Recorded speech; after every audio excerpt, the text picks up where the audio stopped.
Mbola isika ny resaka mandrina ny baolina lavalava izay mikasika ny Makida Madagasikara ihany koa sika nono anisany nanaitra tamin'ity herinandro ity ny resaka ny fanaovan'ny avy ao amin'ny federasiona malagasy ny taranja baolina lavalava ity tamin'ny mpanao gazety izay nilazana fa dia mbola misy ny olana amin'izao fotoana izao amin'ny fandraisan'ny Madagasikara ny fifanitsanana ao amin'ny CAN. Eo amin'ny hoentimanana izay no tena isan'ny nivotraka nanairan zareo avy amin'ny federasiona ny fitondram-panjakana amin'ny fandraisantsika ity CAN ity satria dia mila vola be tokoa ny fikarakarana azy ity na ny fanomanana ny ekipa pirenena na ny fandraisana amin'ny akapobeany nefa raha ny fanazavana zareo avy eo amin'ny FMR dia atao mbola tsy hita izay ataon'ny fanjakana hatramin'izao.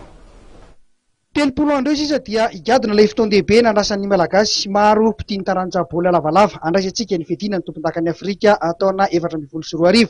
sy ny fanitsanana ny fedina ny tompon-daka eran-tany 5-4 napiakapeo ary zareo avy eo amin'ny federasiona izay tarihan'ny voalohany Rakotomalala Marcel izay nanambara tamin'ny mpanao gazety teny Kianja maki andotam-penaka ny alarobia maraina teo fa raharaham-pirenena izy ity fa tsy raharahan'ny federasiona samy irery. Fampatsiahivana ary famerenana ny filazana amin'ny vahoaka malagasy ny mahazava-dehibe ny fandraisantsika ny CAN 2014 izay ho atao eto Madagasikara afaka 5-7 andro fotsiny sisa ary tena zava-dehibe ho an'ny mpilalao sy ho an'ny firenena malagasy mihitsy satria vonina pirenena no edivana amin'izany ary sambany eo amin'ny tantarany Madagasikara misy an'izany hoe lalao kolektif lalao hitambarana zany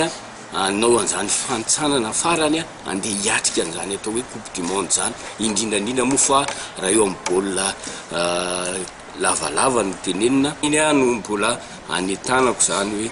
izy ity zalahy dia tsy any Makida Madagasikara rery na ny federasiona malagasy rery fa any firenena malagasy voninay pirenena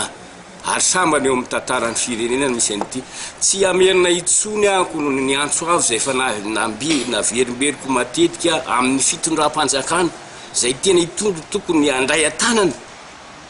tanteraka ity lalao izay atao eto amintsika ity ary ataoko amin'ny teny frantsay hoe opportunité ngeza be ho antsika malagasy io satria eto amintsika no ataony lalao ny zavatra rehetrarehetra eto amintsika ny fanomanana azy ary raha mijeritsika fanitelony tamin'ity zao nandraisantsika ny CAN 2014 efa nanao ny asany ny federasiona efa nanao ny asany ireo maki ireo satria no vokatra tsara azony maki sy ny fangatahana izay nataon'ny federasiona mbola nateto amintsika indray nyty CAN 2014 ity miaraka amin'ny éliminatoire coupe du monde ka dia samy tokony handray ny andraikitra tandrify azy zany rehetrarehetra ary eto dia miteny hoe izay efa mandray ny andraikitra tandrify anay ary raha ohatra ka tsy misy manampy anay mbola vonona tanteraka izay ary tsy maintsy tonga anay any amin'ny coupe du monde Makida Madagasikara.